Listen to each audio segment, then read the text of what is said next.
निधि स्वच्छ की स्वस्ति क्लासेस में आप सभी का स्वस्ति अभिवादन है।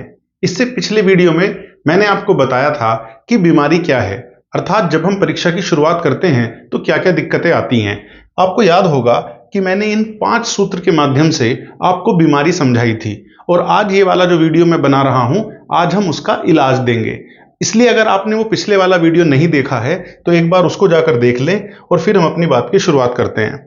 मुझे लगता है कि जब भी कोई व्यक्ति परीक्षा की शुरुआत करता है या परीक्षा की तैयारी की शुरुआत करता है तो ये प्रश्न सामने निकल कर आते हैं। पहला, शुरुआत कैसे करें, नोट्स बनाएं या नहीं बनाएं, अवधारणाएं या तथ्य, कंसेप्ट और फैक्ट्स की बात होती है, ऑनलाइन या ऑफलाइन, और एक विषय मेरा कमजोर है और चूंकि परीक्षाएं कभी समय पर नहीं होती हैं, कई बार लीक भी हो जाती हैं, तो इस बीच मोटिवेशन कैसे बनाए रखें।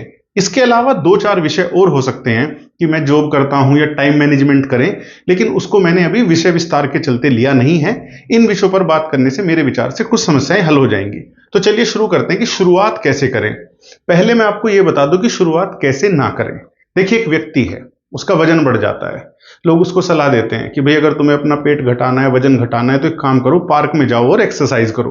वो व्यक्ति पहले दिन पार्क में जाता है, जाके 6-7 चक्कर लगा देता है और उसके बाद अगले 6-7 महीने तक वो पार्क में नहीं जाता है। क्यों?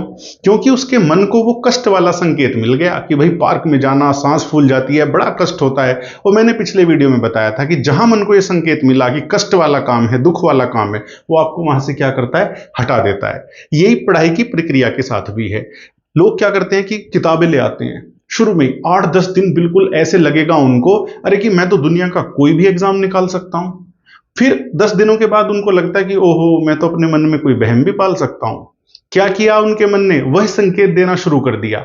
इसलिए सबसे पहले एक साथ पढ़ना नहीं है। तो क्या करना है? मैं कह रहा हूं शुरू के 4 दिन तो पढ़ना ही नहीं है, बस मन को एक संकेत देना है कि मैं पढ़ने जा रहा हूं।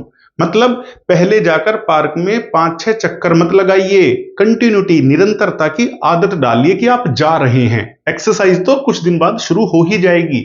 इसलिए एक टेबल लगाइए, एक कुर्सी लगाइए और उस पर बैठिए। और शुरुआत किससे करें? शुरुआत आप प्रेमचंद के उपन्यास से कर सकते हैं, आप किसी कहानी की किताब से कर सकते हैं, चंपक, चाचा चौधरी की कॉमिक्स, जो आपको अच्छा लगता हो केवल वो बैठकर पढ़ें। बस आप उसको पढ़ें। नहीं, मेरा तो मन ही नहीं लगता है किसी भी किताब को पढ़ने में, मैं क्या करूं?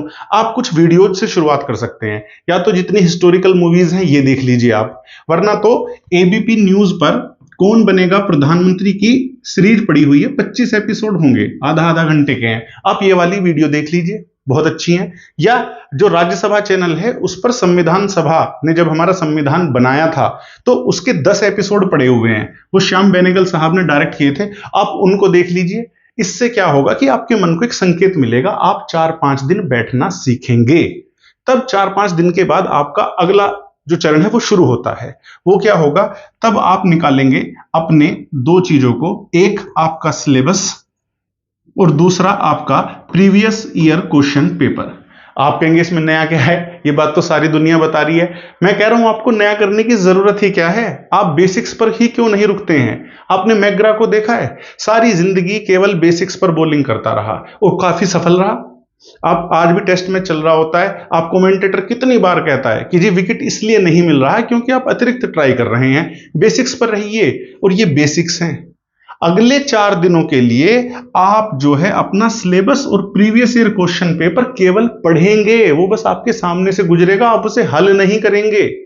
दूसरा एक काम इसके साथ और करिएगा, मेरिट 3 या 4 या जितने भी सालों का जो एवरेज है वो आप निकाल लीजिए, और मान लीजिए 300 अंक का पेपर है और 200 के ऊपर जो है मेरिट जा रही है, तो आप अपना टारगेट 10 नंबर या 15 नंबर फालतू का रख लीजिए, 210 का रख लीजिए, और अब आप अपनी परीक्षा की तैयारी की शुरुआत कर दीजिए। इससे क्या होगा, मैं एक बात बताता हूं। ये जो पाकिस्तान के बॉलर हैं, वसीम अकरम और शोएब अख्तर वगैरह, इनसे एक बार पत्रकार ने पूछा कि जी ऐसा क्या होता है कि आप लोग इतनी सटीक यॉर्कर फेंक पाते हैं? तो इन्होंने बताया कि हमारे जो कोच साहब हैं वो हमारे यहाँ जो अभ्यास कराते हैं हमें, वो 24 गज की पिच पर कराते हैं। तो जब हम 22 गज की पिच पर बॉल फेंकते हैं तो वो तो हमें बहुत ही ज्यादा जो है आसान लगती है। आप दूर मत जाइए, टोक्यो ओलंपिक 2020 नीरज चोपड़ा ने भाला फेंक में स्वर्ण पदक जीता है। एक बार वापस जाकर उस वीडियो को देखिएगा, वो व्यक्ति भाला फेंक कर पहले पब्लिक की तरफ सेलिब्रेट कर देता है, उसके बाद अपना भाला देखता है। क्योंकि इतना अभ्यास किया हुआ है। जब आप 10 या 15 नंबर ज्यादा मेरिट के हिसाब से तैयारी करते हैं तो फिर आपको रिजल्ट आने की कोई परेशानी नहीं होती। आप चादर ओढ़ के आराम से सो जाइए, बस आपको यह देखना है कि आपकी रैंक कौन सी आई है, तब आप बिल्कुल चरणबद्ध शुरुआत कर सकते हैं। इसमें एक चीज और जोड़ लीजिए, अखबार। अखबार जरूर पढ़िएगा, मैं आपको बता रहा हूं। कौन सा पढ़ें? इंग्लिश में है तो टाइम्स ऑफ इंडिया या इंडियन एक्सप्रेस, और अगर आईएएस की तैयारी कर रहे हैं तब आप द हिंदू लीजिएगा, वरना इन दोनों से काम हो जाएगा। और हिंदी में एक विकल्प बहुत अच्छा आता है, राष्ट्रीय संस्करण दैनिक जागरण का, वो ले लीजिएगा या जनसत्ता ले लीजिएगा। इतना हेल्पफुल होता है अखबार पढ़ना कि इसके फायदे अनमोल हैं। क्यों काम करता है? देखो, भारत में जितनी भी परीक्षाएं हैं उसमें हिंदी पूछी जाती है, उसमें इंग्लिश पूछी जाती है, तो आपकी जो वोकेबलरी है, आपकी जो भाषा है, एक तो ये उसको स्ट्रोंग बनाता है। दूसरा, इसमें बार बार राजधानी के, देश के, मंत्रियों के, संस्थाओं के नाम रिपीट होते रहते हैं और मस्तिष्क उसको ही पकड़ कर रखता है जो चीजें बार बार रिपीट होती रहती हैं आपके सामने। आपको अपने माता पिता का नाम, घर का एड्रेस कैसे याद रहता है? क्योंकि बचपन से ही आप उन्हें पढ़ते चले आ रहे हैं। तो इसलिए जो अखबार है उसे पढ़िए जरूर। हाँ, इस पर बहस हो सकती है कि जी कितनी देर लगाएं। मैं कह रहा हूं आप ज्यादा देर मत लगाइए, 15-20 मिनट लगाइए, लेकिन पढ़िए। अखबार पढ़ने का यह सबसे बड़ा फायदा होता है कि आप सारी चीजों से जुड़े रहते हैं। हाँ, वो खबर पढ़ने की जरूरत नहीं है जिसमें यह कहा जाता है कि जी टमाटर खाने से भी हो सकता है कैंसर, कि जी ऑफिस से लौटे हुए पति को खुश करने के लिए कैसे बनाए बैंगन के पकोड़े। नहीं, वो अनावश्यक खबर आप छोड़ दीजिए। अनावश्यक है ये पता कैसे चलेगा? ये प्रीवियस ईयर क्वेश्चन पेपर से। इन दोनों को पढ़ना इसलिए भी जरूरी है क्योंकि हर एग्जाम की नेचर अलग होती है। देखो, पूछा तो मैथ्स जाता है, रीजनिंग जाता है, इंग्लिश, हिंदी जो भी पूछी जाती है, या जीएस पूछी जाती है। कांस्टेबल में थोड़ा सा कम लेवल होता है, एसआई में बढ़ जाता है, पीसीएस में और बढ़ जाता है, आईएएस में और बढ़ जाता है। हर पेपर की नेचर अलग होती है और ये दोनों चीजें, सिलेबस और प्रीवियस ईयर क्वेश्चन पेपर, आपको जो है हेल्प करती हैं उस नेचर को समझने में। चलिए, नोट्स बनाएं या नहीं? बिल्कुल बनाइए, 110% बनाइए। लेकिन नोट्स बनाएं कैसे? पहली बात, बेसिक बुक्स के नोट्स मत बनाइए। एनसीईआरटी के नोट्स बनाने की कोई जरूरत नहीं है। आपका जो स्पेक्ट्रम की बुक है, परीक्षा वाणी है, आपकी जो लक्ष्मीकांत की किताबें हैं, वो सब इतनी बढ़िया ऑलरेडी लिखी हुई हैं कि उनके नोट्स बनाने की कोई जरूरत नहीं है। उनमें हाइलाइटर लगाइए। तो फिर नोट्स कहां से बनाएं? न्यूज़पेपर से बनाइए, समाचार से बनाइए। आपको कोई अच्छी मोटिवेशनल स्टोरी मिलती है या कोई वन लाइनर मिलता है जो आप निबंध वगैरह लिखने में इस्तेमाल कर सकते हैं, उसे नोट कीजिए। और सबसे ज्यादा नोट कीजिए फैक्ट्स, डेटा जो आता है किसी भी डिपार्टमेंट का, जो सरकारी हो, जो अधिकृत हो, उसके नोट्स बनाइए। दूसरा, ये पीडीएफ वगैरह वाले नोट्स के चक्कर में बिल्कुल मत पड़िएगा। मैं देखता रहता हूं कि जी वो पीडीएफ वाले नोट्स शेयर कर दो, कोई नहीं पढ़ता उनसे। लोग स्क्रीनशॉट लेते हैं, कभी कभार देख लिए, वरना बहुत ज्यादा वो हेल्पफुल नहीं होते हैं। दूसरे के नोट्स भी लेने की कतई जरूरत नहीं है। नोट्स होते ही वो हैं जो आप अपने हाथों से बनाते हैं। छोटे बनाइए, लेकिन बनाइए। तीसरे पे आ जाता हूं, अवधारणाएं या तथ्य, कंसेप्ट या फैक्ट्स। ये बिल्कुल एक जो है मन को हमेशा मथने वाला प्रश्न रहा है। पहली बात देखिए, दिमाग की एक लिमिट है, इसमें आप कितने फैक्ट्स भरेंगे यार? अगर उससे ज्यादा भर दिए क्या करेगा? ये वन लाइनर जितने भी फैक्ट्स आप भरोगे उनको निकाल कर बाहर फेंक देगा। तो परीक्षा का जो तैयारी का जो पैटर्न है वो कैसा रहे? वो देखिए इस तरह का रहे। जितना आधार आप मजबूत बना सकते हैं उतना आधार मजबूत बनाइए। इस आधार में क्या छिपे होंगे? आपके कंसेप्ट्स, अवधारणाएं यहां होंगे। और जैसे जैसे परीक्षा का समय नजदीक आता चला जाएगा, आप किसकी तरफ चले जाएंगे? तथ्यों की तरफ चले जाएंगे, आप फैक्ट्स की तरफ चले जाएंगे। ये याद रखिएगा। और इसको भी करने का एक तरीका है, परीक्षा से जितना दूर आप हैं उतना मजबूत आधार बनाइए। इर्द गिर्द का पढ़िए। ये इर्द गिर्द का क्या पढ़िए? कुछ भी पढ़ लें नहीं। जैसे आप रामधारी सिंह दिनकर जी की किताब है संस्कृति के 4 अध्याय, पढ़िएगा। डिस्कवरी ऑफ इंडिया पढ़िएगा, द एल्केमिस्ट पढ़िएगा। ये आपके कंसेप्ट यहां क्लियर करेंगी। और जैसे जैसे आपकी परीक्षा का समय नजदीक आता जाएगा तब पूरी तरीके से ध्यान दीजिएगा फैक्ट्स पर, क्योंकि आज भी भारत में जितनी भी परीक्षाएं होती हैं, जो छोटी होती हैं उनमें फैक्ट्स ज्यादा आते हैं, जैसे बड़ी होती चली जाती हैं उसमें अवधारणाएं आती चली जाती हैं। लेकिन अगर आपको एरियल व्यू ही क्लियर नहीं है, आपको यह पता ही नहीं है कि इसके पहले क्या आया और इसके बाद क्या आया, तो कितने फैक्ट्स आप दिमाग में भर लेना, उलझन पैदा करेंगे। एक और बहुत इंपॉर्टेंट बात बताता हूं, जैसे परीक्षा में 1 महीना रह गया है या 15 दिन रह गए हैं, तो यहां क्या करेंगे? आप रिवीजन करिए। रिवीजन किस चीज का? केवल एमसीक्यू लगाइए। जितने क्वेश्चंस लगा सकते हैं लास्ट के 1 महीना 15 दिन में उतने लगाइए। और 2 बुक ले लीजिए अगर आपका मन ना करे, हालांकि एक भी बहुत होती है, लेकिन बुक कौन सी लें?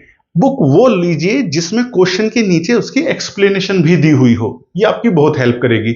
उसमें क्या करिए, जो क्वेश्चंस आपको आते हैं उन पर कट का मार्क लगा दीजिए, फिर दूसरी बार रिवाइज कीजिए, जो आपको लगा ये मेरे याद नहीं रहा उस पर पेंसिल से लगा दीजिए टिक, और जब आप तीसरा रिवीजन करते हैं तब उस पर हाइलाइटर मार लीजिए और केवल उन्हीं क्वेश्चंस को पढ़िए जो आप पहली बार में हल नहीं कर पाए थे। तो मेरे विचार से ये बात आपकी समझ में आ गई होगी। फिर ऑनलाइन या ऑफलाइन, देखिए पूरी तरीके से अगर आप ऑनलाइन पर निर्भर होकर उसकी तैयारी करना चाहते हैं तो ये संभव नहीं है। हाँ, ऑनलाइन का सहारा लीजिए और ऑफलाइन में अपनी जो आस्था विश्वास है उसको बनाए रखिए। किताबों की स्पर्श, किताबों की सुगंध, इसकी बात ही अलग है, और किताबों में ऐसा बहुत कुछ है जो आपको परीक्षा में निकलवा देगा। ऑनलाइन में भटकने के चांसेस ज्यादा रहते हैं, तो कैसे मेंटेन करें उस चीज को, उसका एक सीधा सरल सा हिसाब है। मैं तो जब भी तैयारी करता था मैं तो फोन बंद कर दिया करता था और मिस कॉल अलर्ट लगा दिया करता था। शाम को एक बार फोन खोला, जो बहुत जरूरी है उनको कॉल कर लिया। यकीन मानिए अगर आप ट्विटर से, इंस्टा से, फेसबुक से हट जाते हैं तो ना जुकरबर्ग ना एलन मस्क आपको ढूंढता हुआ आपके गांव कोई नहीं आने वाला। खूब मजे में जिंदगी कट रही है उनकी, आपके बिना भी और आपके रहते हुए भी। हाँ, आपकी जिंदगी की दिशा क्या होगी ये जरूर फोन का चलाना तय करता है। कोई किताब पढ़ना आप शुरू करते हैं, एक्चुअली हमारे यहाँ किताबों की भी एक दिक्कत है, ज्यादातर किताबें पहले इंग्लिश में लिखी जाती हैं, फिर वो हिंदी में जो है उनका ट्रांसलेशन आता है, तो कई बार भाषा उनकी समझ में नहीं आ पाती है। तब आप वीडियो देख लो कोई, यानी कि ऑनलाइन का सहारा ले लो, तब कोई परेशानी वाली बात नहीं है। लेकिन अगर आप सोचते हैं मैं तो जी टेलीग्राम पे क्विज निकाल निकाल के ही सारा परीक्षा निकाल दूंगा, तो आप भ्रांति में हैं। इसे जितना जल्दी हो सके दूर कर लीजिए। बस ये बात याद रखो कि आप फोन को चलाएं, फोन आपको ना चलाने लगे। नेक्स्ट जी, मेरा तो एक कमजोर विषय है, सबका होता है एक, ये बात याद रखिएगा। ऐसा कोई व्यक्ति नहीं है जिसका एक विषय कमजोर ना हो। आप एक बात सोचिए, मान लो आईएएस या पीसीएस की परीक्षा ही है या कांस्टेबल की है, भाई उसमें क्या क्या पूछा जा रहा है? उसमें जीएस के ही 4 विषय अपने आप में, history, geography, pol science, economics, फिर साइंस टेक भी आ जाता है, कंप्यूटर भी आ जाता है, करंट अफेयर्स भी आ जाता है। ये कैसे पॉसिबल है कि सबके सब जो सब्जेक्ट है वो मजबूत ही होंगे? तब उस कमजोर विषय के साथ डील कैसे करें? याद रखना, जैसे ही आप परीक्षा की तैयारी करते हैं सबसे पहले आपको कमजोर विषय ही पढ़ना है। जैसे जैसे परीक्षा नजदीक आती चली जाती है, आपको आपका जो दिमाग है ना, वो जो याद किया हुआ है उसको भी भूलने लगता है। तो जो विषय आपका कमजोर है वो तो वैसे ही याद नहीं होगा। इसलिए जितने परीक्षा से दूर खड़े, सबसे पहले उस कमजोर विषय को ही तैयार कीजिए। दूसरी इंपॉर्टेंट बात, एक चीज मैं दिखा देता हूं। मान लो DSSB का एग्जाम होता है, उसमें क्या है कि जो जनरल पेपर आता है उसमें 5 विषय आपसे पूछे जाते हैं, 20-20 अंक के पूछे जाते हैं। जैसे मान लो आपसे हिंदी पूछ ली आपसे, फिर आपसे इंग्लिश पूछ ली 20 नंबर की, 20 नंबर की आपकी जो है जीएस हो गई है, फिर आपका रीजनिंग हो गया और आपका जो है मैथ्स हो गया। ऐसे 20-20 नंबर की टोटल मेरिट 100 में से बन रही है। ठीक है जी। मेरे मैथ्स, जैसे मेरा मैथ्स बहुत कमजोर रहा, मेरे मैथ्स में केवल 3 नंबर आए 20 में से, लेकिन जो मेरिट बनेगी वो किस पे बनेगी? वो 100 में से बनेगी। तो आप बाकी के 4 विषय बहुत मजबूत कर लो। मैंने तो यही काम किया। और फिर जो आपका सब्जेक्ट का पेपर होता है उस पर बेहद पकड़ रखो, तो भी आप परीक्षा में से निकल जाएंगे।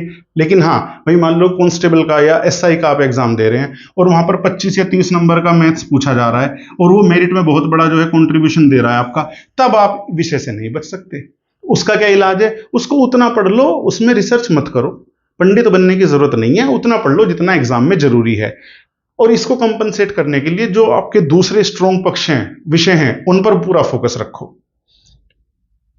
प्रेरणा, मोटिवेशन कैसे मिले, ये भी एक बहुत बड़ी बात है। वैसे तो कोई मुझसे जब ये सवाल पूछता है कि मोटिवेशन कैसे मिले, क्योंकि परीक्षाओं में कई बार लंबा अंतराल भी हो जाता है। अभी मैं देख रहा हूँ कांस्टेबल की परीक्षा भी रद्द हो गई है, आरओ की भी हो गई है निरस्त, और फिर पीसीएस का भी हट गया है। अब इस समय को हम कैसे इस्तेमाल करें? मैं कहता हूँ आपको प्रेरणा की जरूरत क्यों पड़ती है? आप रिश्तेदारों से नहीं मिलते हैं क्या अपने? अरे गांव में रहने वाले लोगों को इतना मोटिवेशन दे देते हैं, वो जो सवाल पूछते हैं तरह तरह के, वो चुभते नहीं है क्या आपको? आप अपने माँ बाप का झुर्रियों से भरा चेहरा देखते नहीं है क्या, और उसके बाद भी आपको कुछ नहीं होता? ये तो बेशर्मी है। फिर आपको किसी मोटिवेशन की जरूरत नहीं है। अगर आपको ये बातें भी नहीं लगती हैं, याद रखो, जिस दिन आपके अंदर से लपट निकलनी शुरू हो जाती है, फिर ये बाहर का जितना भी मोटिवेशन है ये बस चिंगारी बन के रह जाती है। दूसरी बात, जब परीक्षा नहीं होती, मैं कैसे अपने आप को व्यवस्थित करके रखूं? जरा एक एग्जांपल देख लो। वैसे दुनिया भर के दे सकता हूं वैसे तो मैं। पानीपत की तीसरी लड़ाई हो रही है, अहमद शाह अब्दाली और मराठों के बीच हो रही है। यहाँ महाराष्ट्र है, दिल्ली से लगभग 2-2.5 हजार किलोमीटर की दूरी पे है, यहाँ से मराठे चले आ रहे हैं।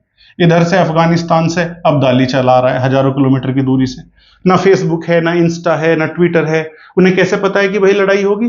पर एक बात पता है कि भाई लड़ाई होगी जरूर, और जो जिसकी जितनी पुख्ता तैयारी होगी वो जीतेगा। मैं तो एयरफोर्स में था, वहां एक कहावत है कि the more you sweat in the peace the less you bleed in the वार।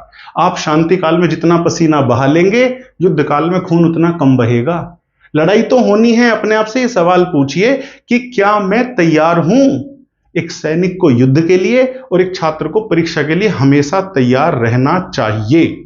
और इसलिए किसकी तरह व्यवहार करना चाहिए? विद्यार्थी की तरह ही व्यवहार भी करना चाहिए। आप वैसे परीक्षा की तैयारी कर रहे हैं, आप रील भी बना रहे हैं, इंस्टा भी चला रहे हैं, फेसबुक भी चला रहे हैं, जिम भी जा रहे हैं। अरे आपके लक्षण कैसे होने चाहिए? आपके लक्षण बिल्कुल ऐसे होने चाहिए। काक चेष्टा बको ध्यानम श्वान निंद्रा तथैव च अल्पाहारी गृह त्यागी विद्यार्थिनी पंच लक्षण है। देखो, कौवे जैसी चेष्टा होनी चाहिए। मेरे याद है मम्मी खाना बना रही होती थी, कौवा आता था और चूल उठा के भागने की कोशिश करता था बार बार, और जैसे ही उसको उड़ा देती थी मम्मी और नजर हटी और वो तुरंत अपना उठा के टक से ले जाता था। मतलब क्या है? जिस चेष्टा से कौवा लगा हुआ है वैसी ही होनी चाहिए। एक बात बता दे रहा हूं, किसी भी पूछ लेना किसी भी परीक्षा पास करने वाले से, किसी की भी यात्रा ऐसी रही नहीं है कि वो ए पॉइंट से शुरू करेगा और स्ट्रेट लाइन में चलता हुआ बी तक पहुंच जाएगा। ऐसी तो किसी की रही नहीं है। एक पीक टाइम आता है और फिर एक जो है उसका जो है नीचे वाला समय आ जाता है। सफलता कहां छिपी हुई है? सफलता ये छिपी हुई है कि आप कितनी जल्दी दोबारा उठते हैं।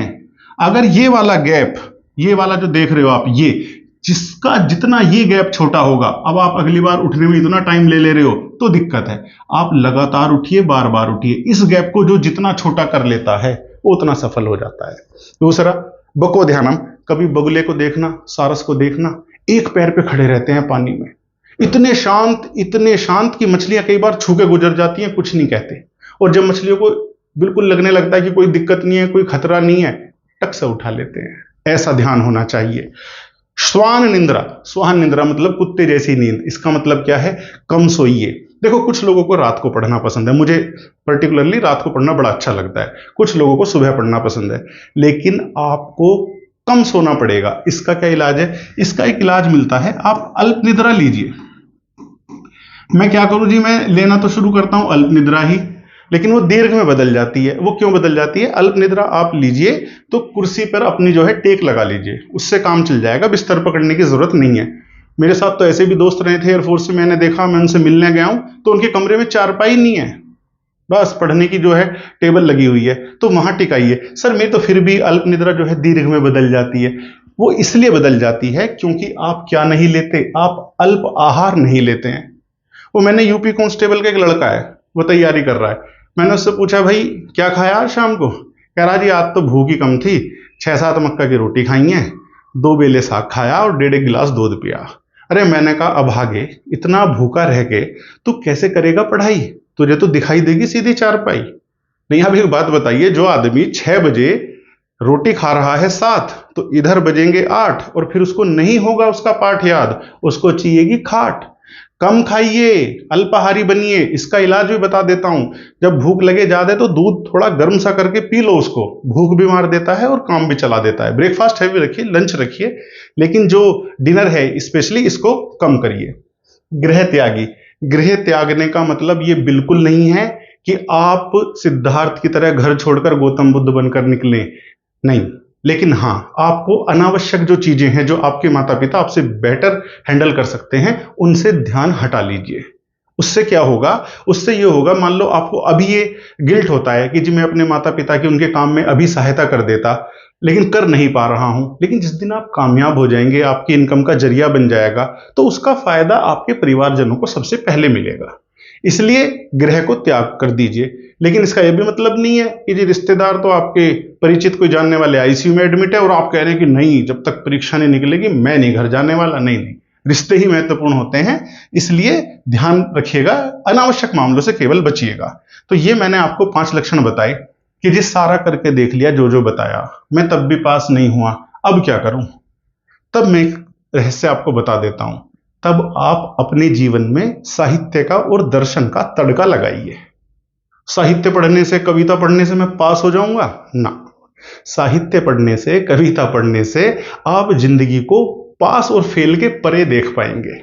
मुझे याद है कि जापानी हाइकू का ट्रांसलेशन मैं आपको बता देता हूं कि कविता ने रोटी नहीं दी, कविता ने भूखों नहीं मारा, कविता ने रोटी नहीं दी, कविता ने भूखों नहीं मारा, कविता से तुम भी रोटी नहीं पाओगे, लेकिन कविता सुनोगे, पढ़ोगे, लिखोगे तो रोटी जरा सलीके से खाओगे। तो साहित्य और दर्शन आपको जीवन जीने का वो सलीका दे देता है कि आप जीवन की विराटता को महसूस कर पाते हैं और आप जान जाते हैं कि परीक्षाएं कितनी भी बड़ी क्यों ना हो, अंत में जीवन की विराटता उसके सौंदर्य के सामने बहुत छोटी रह जाती है। फिर आप क्या करते हो? फिर आप केवल एक चीज पर फोकस करते हो, वो है अपना सर्वश्रेष्ठ देना। उसके बाद अगर आप फेल भी हो जाते हो, आप नस नहीं काटोगे, आप छत से नहीं कूदोगे, आप डिप्रेशन का शिकार नहीं होगे। आप सोचोगे मैंने जो करना था वो मैंने कर दिया, अब नियति के हाथ में मैं अपने आप को सौंप देता हूं। और इससे क्या होगा? इससे आपकी जीवन में आस्था बढ़ेगी और आप पुनः प्रयास करने के लिए एक बार फिर से तैयार हो जाओगे। तो उम्मीद करता हूं ये सारी चीजें आपके लिए कुछ लाभदायक रही होंगी। अगर फिर भी कोई डाउट है आपका तो हमें कमेंट करके बताइएगा। धन्यवाद।